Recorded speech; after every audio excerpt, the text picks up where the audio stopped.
would like to bring all of you to this key moment for this afternoon because together we have our keynote speaker.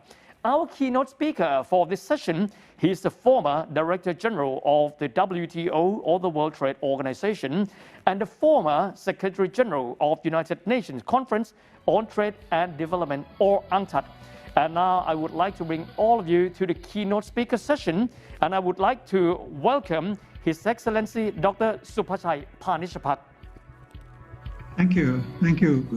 Thank you for this thoughtful introduction from the MC, and good afternoon to everyone who's listening in. This is really, for me, always a special occasion to be taking part in the annual Trade and Development Regional Forum, which this time has the very ambitious goal of presenting to all of us the kind of scenario that would evolve in dealing with the pandemic and also the post-pandemic conditions. The suggested title that was given to me is something like, this is a war that is never ending. For me, the war that will never end is a war against poverty, against deprivation, against inequalities. Some of these issues have to be really taken very seriously in the next couple of years, and as a result, as a consequence of the crisis of the pandemic, things may deteriorate in certain areas, like inequalities, the incidence of poverty. As you can see, we are actually trying to fight against poverty with goal number 1 of the Sustainable Development Goals of the UN, in eradicating absolute poverty. We may have to actually work harder, and it may take us somewhat longer to deal with the newly emerging incidence of poverty around the world. I don't think it is useful to any of us if I would try to go into any effort to forecast the global conditions post-COVID, or how are we going to live with the COVID situation in the next couple of years. But I believe that with the flooding of information on the consequences, economic and social consequences of the crisis of the pandemics, and the kind of prognosis that we've been listening to, we've been reading and seeing in the last couple of months, it seems to be, to me, to be rather difficult to have any semblance of accuracy in the way that we can forecast the future events.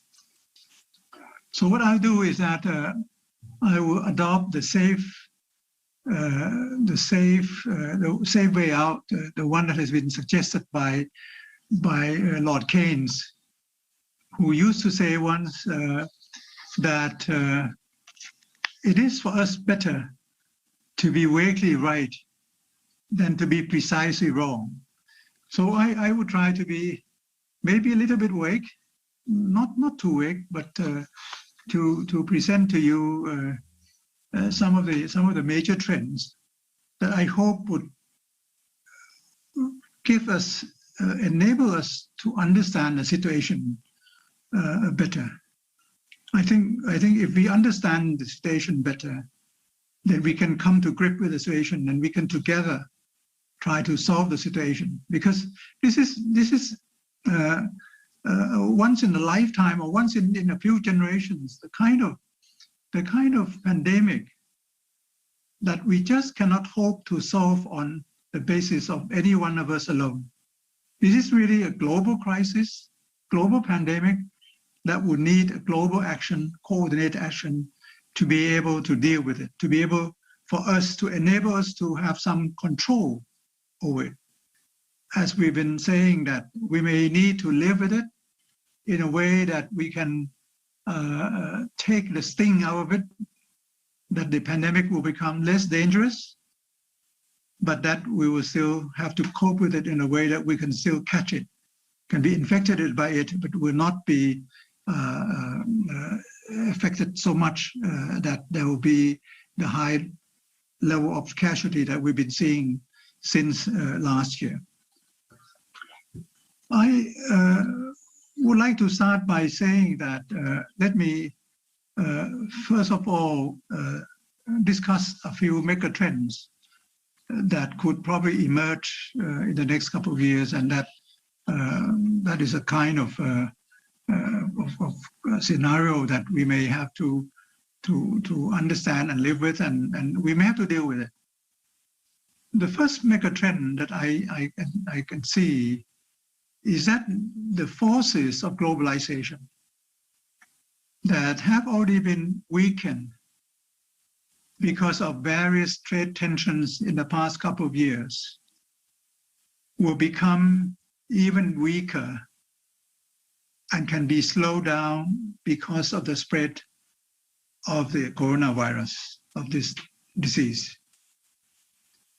Of course, the US-China trade tension has already given us a little bit of a scares, some concerns in the past couple of years that this will slow down the trade expansion, international trade expansion, and that actually has happened. But gradually, we were hoping that with more dialogues at the World Trade Organization, more dialogues among the major nations around the world, and particularly between US and China, that we can at least find some solution to some of the trade tensions. I will come back to this in a moment. There was this another threat of deglobalization, which came from the exit of UK from the European Union, the Brexit. And I'm not so sure whether Brexit would mean disastrous consequences in terms of economic activities as has been predicted. I do think, and I believe, that people on both sides, on the sides of the European Union, on the sides of the UK, they are trying to do their best to cope with the situation. In spite of the fact that the trade liberalization and free trade agreement that used to exist between UK and the European Union may not exist anymore. There seems to be new modus vivendi that people have been trying to generate, to come to terms with the difficulties in cutting across the kind of obstacles that may arise. And I do believe that certain arrangement that the UK is making with the EU will help to reduce the tension. We're also seeing the rise of economic nationalism, the way some people would call reshoring of activities, bringing activities from abroad, trying to cut down on the global value chain, global supply chain, international network of production being brought closer to home, things like that. So that may all slow down the speed of globalization, and sometimes it may reverse the trend, which I don't believe that the trend can be reversed, because as I have been saying many times in the last few years, that globalization does have its own exogenous factors that drive this process forward, like new discoveries, like the way that we can communicate better with digitalization of economies, that the world can shrink and globalization can continue, although we may not be able to physically travel from one location to another. Now, when I consult a database, and there is one huge source of database, which is called the World Input-Output Database. This is the database that I use to look at the way the world tries to integrate into one another. Because the input-output database on a global basis shows the kind of contents of domestic production that could be derived from international trade. It shows the share of foreign contents in domestic production. And the alarming trend in the last decade, close to a decade, is that there's been a consistent decline since after the Great Recession in 2008, 2009. There's been a consistent decline in the share of foreign contents in domestic production around the world. What it means? It means that people source their inputs more from areas closer to home, or from their home economy, from their domestic economy, more so than they would tap into the foreign market, international market. So this is a kind of the mega trend that it's not the deglobalization as we've been witnessing, as the former U.S. President Trump was trying to withdraw U.S. from international commitments, not like that. It's a kind of trend that will happen because people will have to look after themselves better, and the way they want to look after themselves better, they will try to reshore various activities back at home to be able to control their own inventories of essential products, food supply, medical supplies, and whatever essential goods that they may need. So my response to all this is that, yes, we could be a little bit disappointed and alarmed, but we should not sit back. We can fight back. And by fighting back against this trend against multilateralism is to give full support to the multilateral processes that are still ongoing.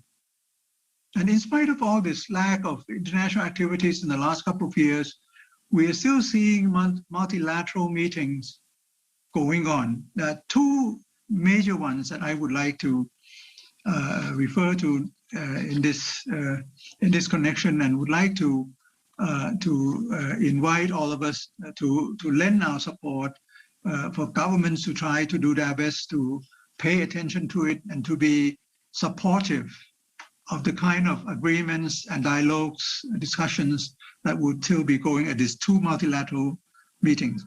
One is the so-called UNFCCC, the so-called climate change meetings, the so-called COP26 meeting that will take place in Glasgow. I think it's around November, towards the end of this year.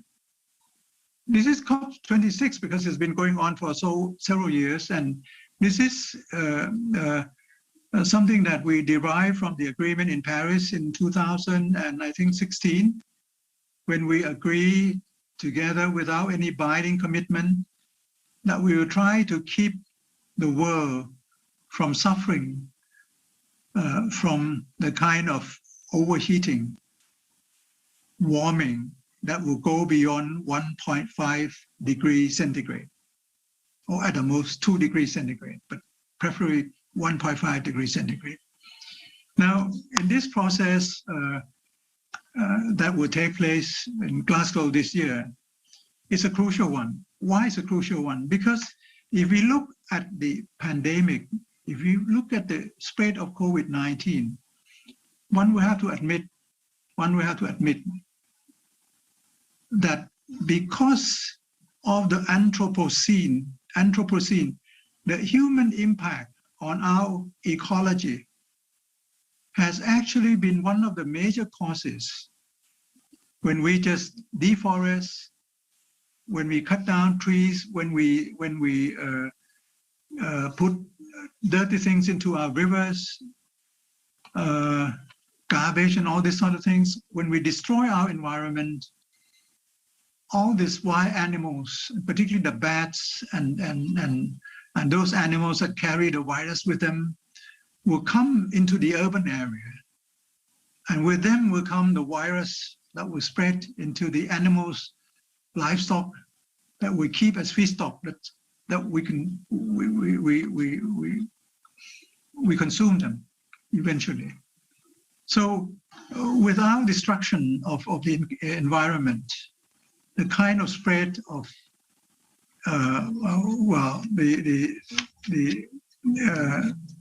unexpected strains of viruses will have the chance to multiply. So the success of UNFCCC, a climate agreement, the Paris Agreement, is really crucial. And now, as people know that we are already exceeding the level of 1.5 degrees centigrade in the next couple of years, we are exceeding. And we see in the kind of meltdown of all the glaciers around the world, meltdown of the ice blocks in the northern hemispheres and things like that. So I hope that in order to fight against the slowing down of the force of globalization, one of the areas is that we have to fight back, to be very serious, to be looking at our own commitments. As I have seen various governments around the world has been announcing their own autonomous, their own self-imposed guidelines and targets to reduce emissions of all these dangerous gases, as does the Thai government also. There is another major multilateral meeting coming from the World Trade Organization, the WTO, so-called the Ministerial Conference number 12, the 12th MC of the WTO, which will take place in Geneva this December.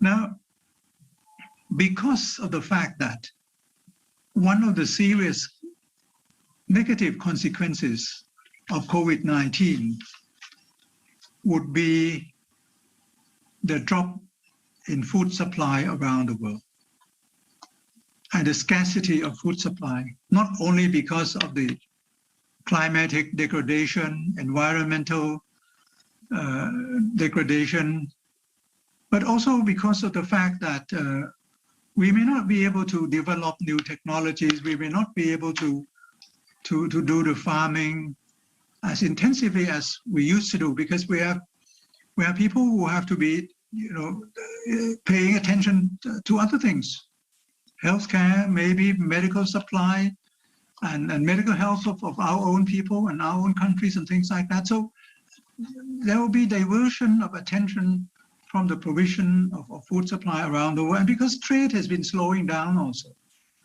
Global trade has been slowing down up until this year, which we may see a change. All of this will add to the kind of food supply, of food chain that will create the situation of food scarcities. And this will become rather serious if we also take into account that there will be extreme weather conditions, drought alternating with floods, and crop damages will be more serious than in the past. So, and human beings depend on just 10 crops. 80% of our calories consumed by human beings, 80%, we depend on just 10 crops. For example, like rice, wheat, maize, soybean, etc. So if these crops are destroyed and all the trade in these crops cannot resume as actively as before, then we'll have to be serious with it. And at the WTO MC12, there'll be discussion in the areas of how to deal with food safety, how we can allow trade agreement to enable countries to store food, what we call public stock holding, that governments can hold stocks of key essential food products in times of need. This is for emergency use. And this is something that there have to be agreement at the WTO, because stocking sometimes can be used to manipulate the prices. And this cannot be tolerated under the principles of the free trade agreement and under the World Trade Organization. So at the WTO MC12 this year in Geneva, we'll be talking about overfishing. We cannot overfish to destroy the generation of fish supply and produce overcapacity in fishery that would destroy the marine life and things like that. We have to be able to enable the World Food Program to gain access into areas where sometimes food export restraint has been applied. That has to be a total stop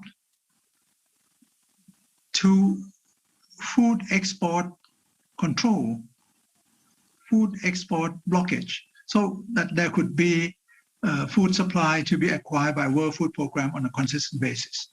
So there will be key issues like that, and also including the provision of vaccines, because WTO will be doing some work together with WHO, UNDP, and UN organization to see to it that the production of vaccine would be enhanced, would be improved, particularly mainly through making the patents of all these vaccines available to all.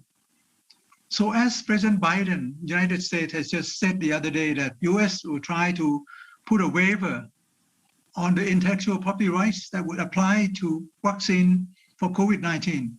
Something like that will be discussed also at the MC12 of the WTO, and that would have implication. Because if we can have compulsory licensing applied to the production, to the patents on vaccine against the coronavirus, then we can have countries around the world, besides a more advanced country, some emerging countries can also produce that if they would have access to the kind of patents, to the formulas that can be used to produce this vaccine. There'll be discussion along that line, and there'll be discussion on how we can arrange certain agreements so that there could be no concentration of power in stocking any vaccine, because some countries that could get their hands on vaccine tend to have monopoly over the acquisition of certain vaccine, and the distribution of vaccines seem to be much distorted around the world. A huge supply of vaccines seem to be in the hands of a few major countries, while many countries around the world, particularly those in Africa, have not been able to get their hands on the vaccine. Even the first dose of vaccination has not taken place adequately in some countries in Africa. That was the first megatrend that I would like to emphasize. The second megatrend, first one was one against globalization, which I think we stand a good chance, but we have to fight together. We have to uphold some of our multilateral agreements, and we have to be able to uphold the kind of commitments, although the commitments are not binding. It's a commitment that we know that if we do not realize it, other countries will not realize it, then all of us will together, destroy the kind of fundamental inputs that the earth could provide, the health of the soil, for example, and the climate. That would be the kind of input that we would need for the continuation of food supply. I would add one more information about the demography. There's been studies after studies that in a few decades from now, the global population will grow to exceed 9 billion people.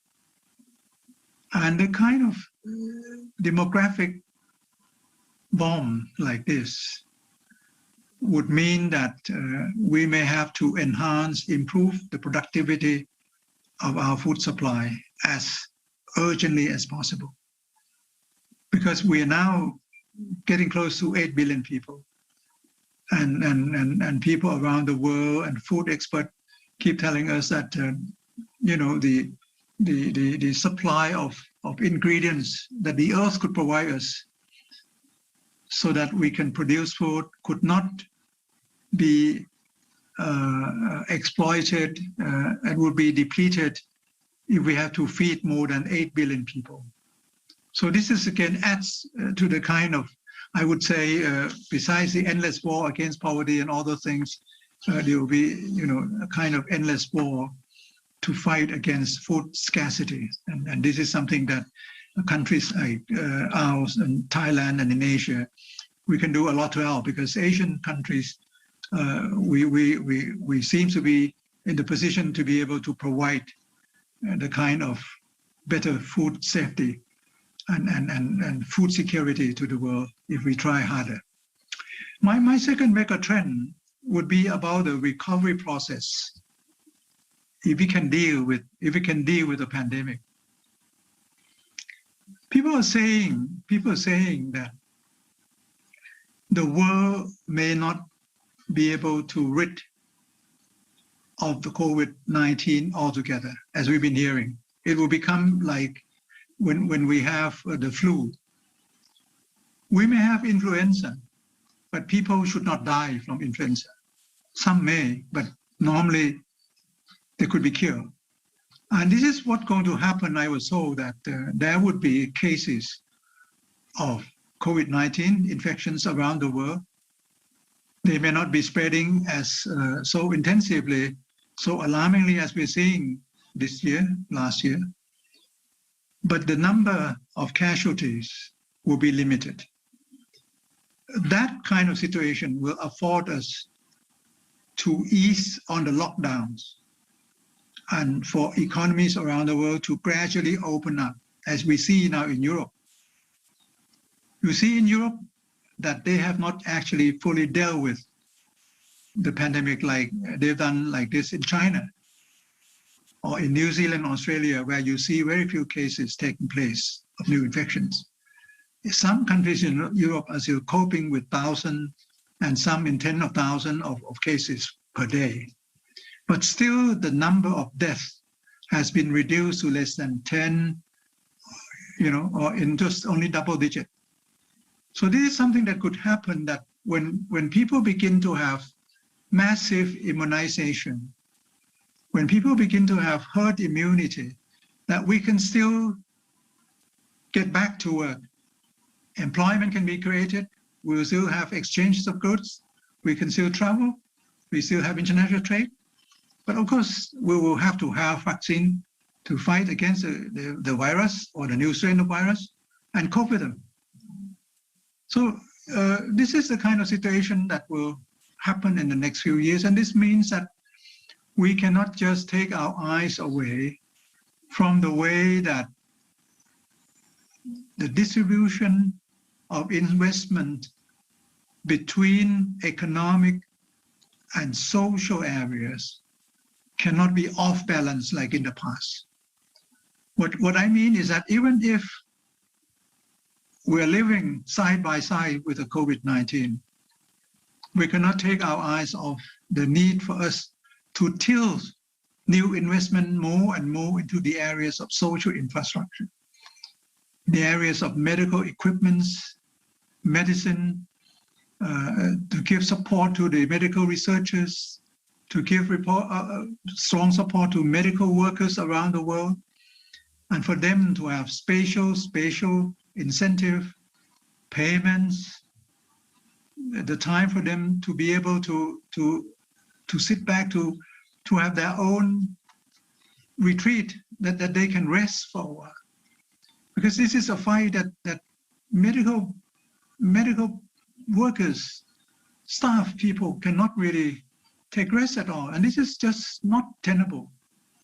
So while we're seeing that we can live with the virus, we'll have to be able to contain it, particularly to contain the number of casualties, the serious impact on the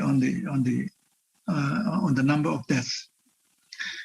We have to deal with the recovery because the process will not be a smooth and even one. I don't know what kind they're talking about, the K shape, the V shape, or what kind of shape. There will be no shape. There will be an uneven recovery process. An uneven recovery process will mean that there will be rising inequalities around the world. As you can see with different reports coming from different parts of the world, and I can see that reports like from our colleagues from ESCAP.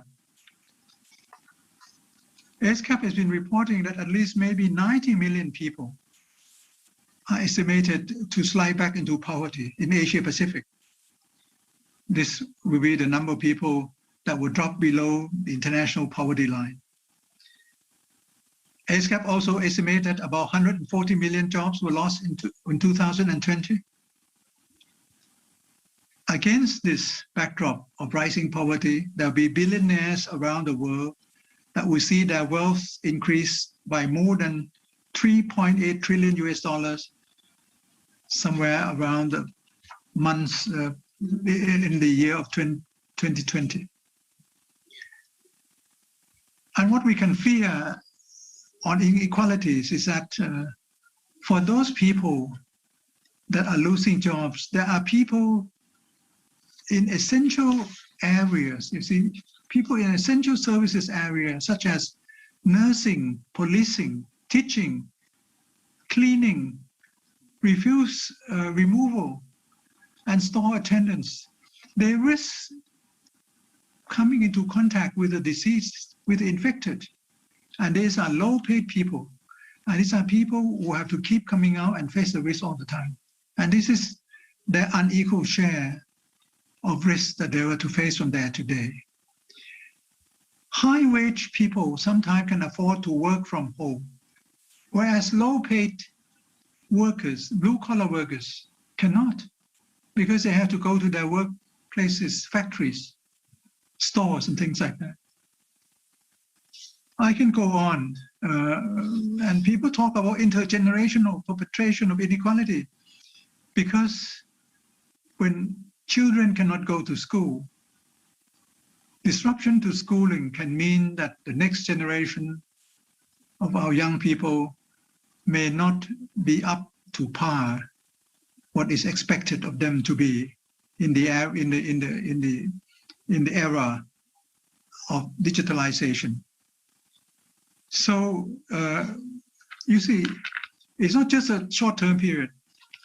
It may be as endless as the spread of COVID, and it has to be a fight all the time, because this is a kind of social investment that I talk about, that besides investing in healthcare, in people who are taking care of our health, public health, in equipments and things like that, we have to invest and invest more and more into our education, partly to compensate to the loss of the kind of contents that could be given physically, because now students will have to also study from home, look at the online thing, which I don't know how much they can absorb and things like that. So this will be the kind of uneven process that will be made even more uneven because of the generational gap in our learning process. In addition to all this, I would like to place the changes, adjustment in the global supply chains that would not give us the incentives to generate an even recovery. Why? Because as you can see, countries around the world these days, they are taking precautionary measures. They're saying, if because of the supply chain that we spread around the world by producing medicine or electronics equipment, digital equipments, will make us difficult in sourcing this in time of need, in times of crisis. We have to bring them closer to home. We just cannot afford to spread our chains of production around the world as we used to do. We have to reshore them. For essential products, for health-related products, countries are all saying, look, we have to be more and more self-reliant. Yes, this is something that's natural. We cannot say that you cannot do this, but everyone is trying to seek way that if they can afford it, they all want to do it back at home. So pressure on the shortening of the global value chain, supply chain, international network of production will be very much on us in the next couple of years, including because of automation at home. Richer nations with facilities for automation at home and with the rising wage levels in developing economies where they have made investment, linking up their supply chain with their home economies, rising wages, greater improvements in domestic automation processes, robotics and everything. It's easy for them to bring some of the activities back at home with less cost pressure than before. So this again will make the kind of change in global supply chain something that we have to be careful in trying to nurture all this, that we're not actually retreating back to our own domestic economies alone. We have seen, I think, another case, I think last year, we have seen the case last year of, I don't know whether we remember the Suez Canal blockage, March 2020, last year, when one single ship, the size as long as the height of the Empire State, blocking the whole entry into the Suez Canal. This has created ripple effects, havocs to international trade around the world, because at least 10% of global seaborne trade did pass through these waterways of Suez Canal. Now, and there's a key link between Asia and Europe. And this just, well, it doesn't happen every day or every year, but it just signifies, represents a fragility in the chains of this global value network, that if one part of the chain is disrupted, like this blockage of Suez Canal, oil prices go up, people begin to have big hoardings and stocking, because they fear that this will have a long-term implications. And luckily that we have very efficient rescue operation that solve it in time. But nevertheless, the fragility of linking us and the physical disasters that could take place that would disrupt the smooth functioning of the global supply chain could happen anytime. So this actually I bring up as a reminder that the recovery process will have to take care of all this. Vaccination, yes, but you can eradicate the virus, cope with it. To make investment, balanced investment in social and economic affairs, and we need to make massive investment into social infrastructure as early as possible in the next couple of years. We need to deal with the rise in inequalities. People who are in the informal sector in Asia are suffering much more in comparative terms compared with people in the formal sectors where they're all registered. When governments do payments to help the poor, registered poor are always, of course, they suffer, but unregistered poor suffer even more. So, I mean, the informal sector, as we know, is a large sector in Asia Pacific as well. My last point, the third point, besides the mega trend, the recovery that will be a little bit uneven, I would like to give hope. You know, after all this, again, rather dismal information, which economists like myself, maybe not too much to exaggerate, just to give you the right kind of trends and the policies approach that I do see that would help to address all these issues. We better face it and not fear it, but understand what's happening and what it takes to deal, to be in control of the situation. Now, my third point is that I believe in the versatility, in the resourcefulness of human beings. I have seen the way that mankind has coped in the past with crisis after crisis, life-threatening crisis and things like that in the past. And yet we have come through all the time. We survive. And this time around, I would say that there are good signs that in spite of the existential threats to humanity, if you look at the way that scientists around the world, together and sometime on their own, can produce vaccine against this horrible virus within a year's time. You recall the same process with HIV/AIDS. 20 years ago, we were trying to deal with HIV/AIDS vaccine. Up till now, we still do not have anything of the same effectiveness with HIV/AIDS as we now have with a vaccine for the coronavirus. It's been 2 decades, but for this COVID-19, it's within 1 year, and this has been done in several places around the world, and we are seeing many more vaccines which are being tested around the world, and I'm sure that in due time, by the end of this year, we will see many more vaccines coming on stream. And of course, we may need new vaccine also to deal with the new variants of the virus as well. But because of the capacity of our research machineries and the accumulated information and knowledge, I think human beings, with the help of the cloud computing and the data that we have stored, we can deal with it for sure.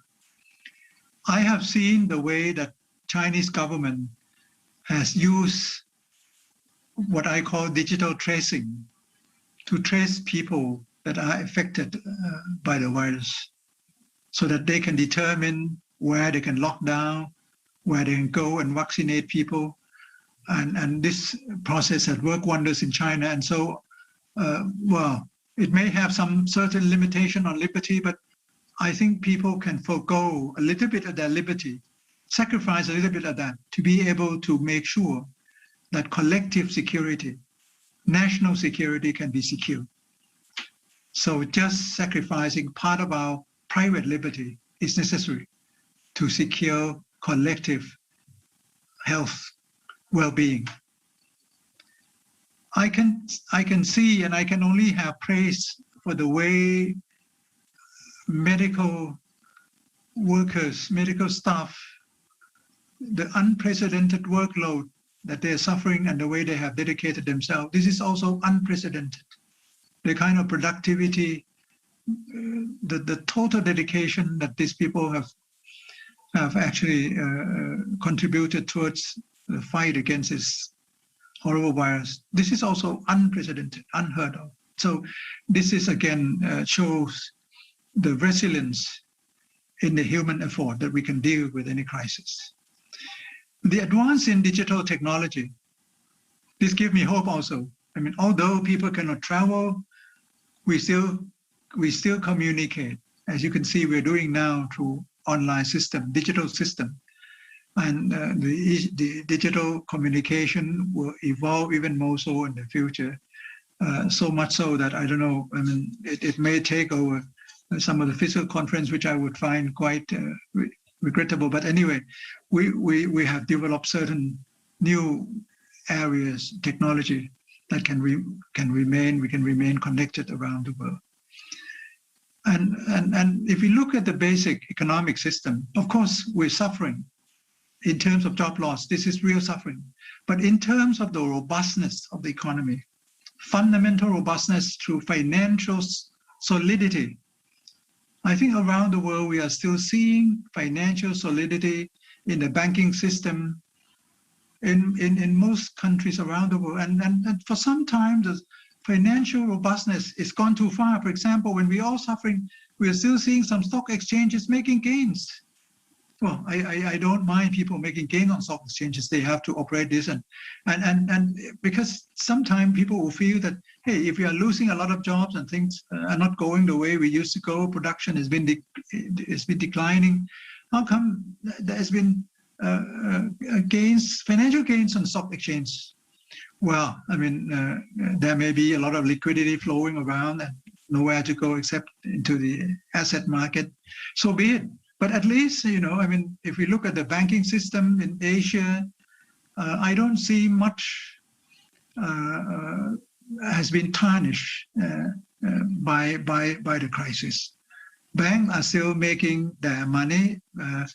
Profits maybe not as large as before. Banks have been helped because government put up certain funds to back up some of the non-performing loans so that they can be kept on their books. So things like that. Government can still help. And banks themselves have actually made their provision. They have actually provided for adequate capitals. In Asia, in Thailand in particular, we have actually seen that the banking system has actually their backup capital much more so than as required by the central bank and required by the BIS standards, things like that. So first of all, I would like to establish the fact that human beings, we are in the position to deal with the crisis, so we should not lose hope. Asia Pacific, for better or for worse, has always been looked at as a growth pole of the global economy. Although last year was a horrible year, one of the worst economic years for Asia Pacific, 2020, I think we in Asia Pacific still keep up our economic health in general terms. We still have a very big market that's still expanding.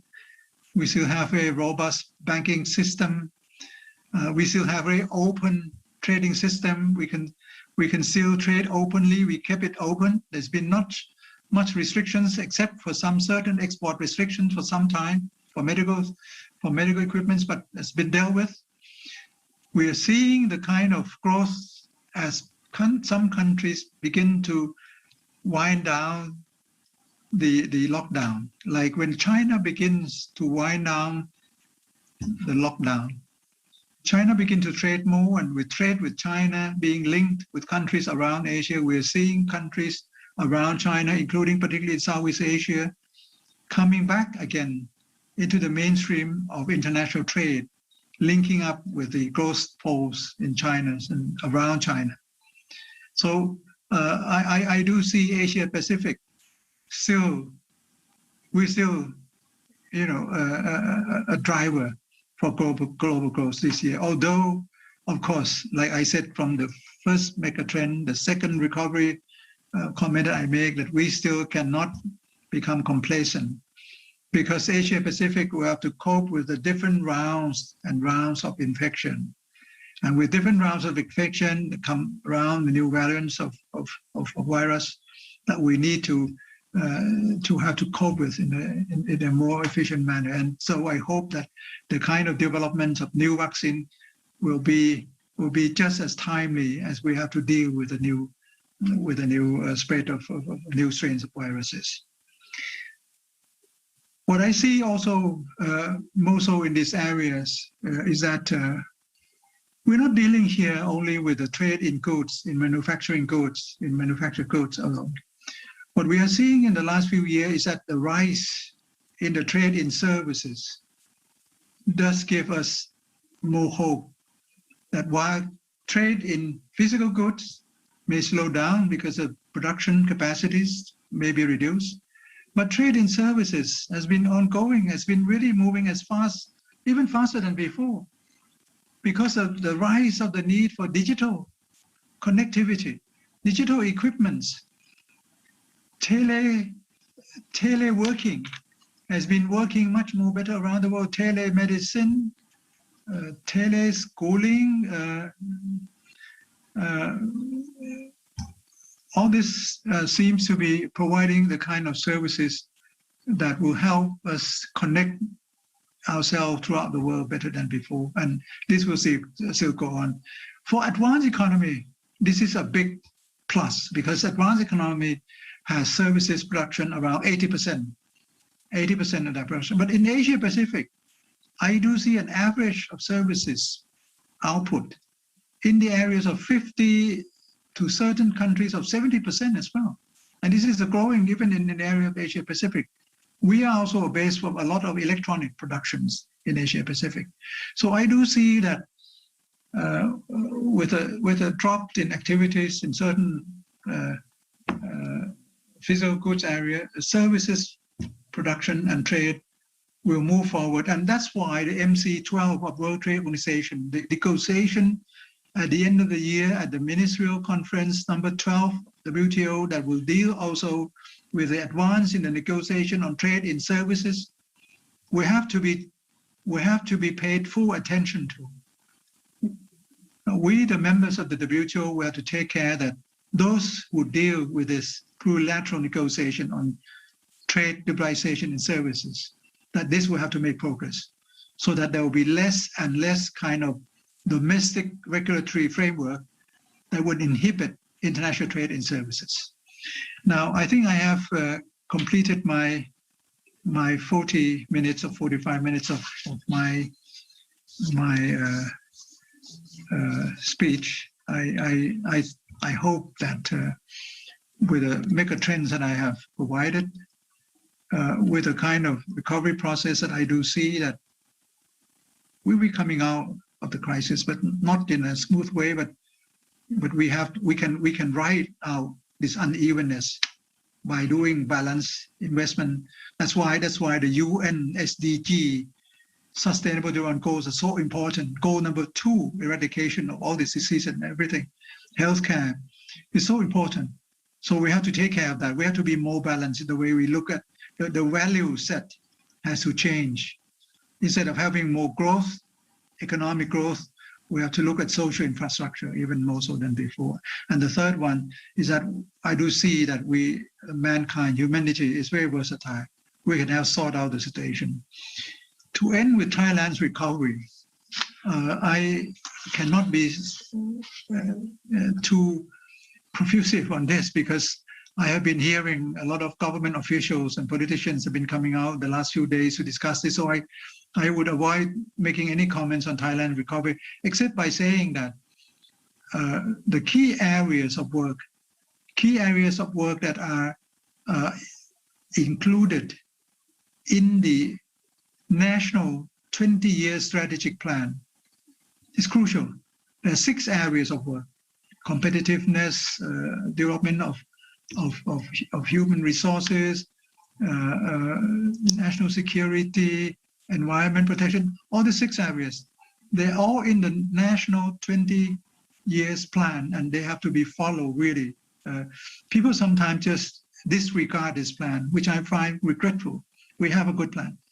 Besides all this, I have just 5 quick points to advise to whoever might need this advice for Thailand to proceed forward during the time that we have to adjust ourselves to the COVID crisis.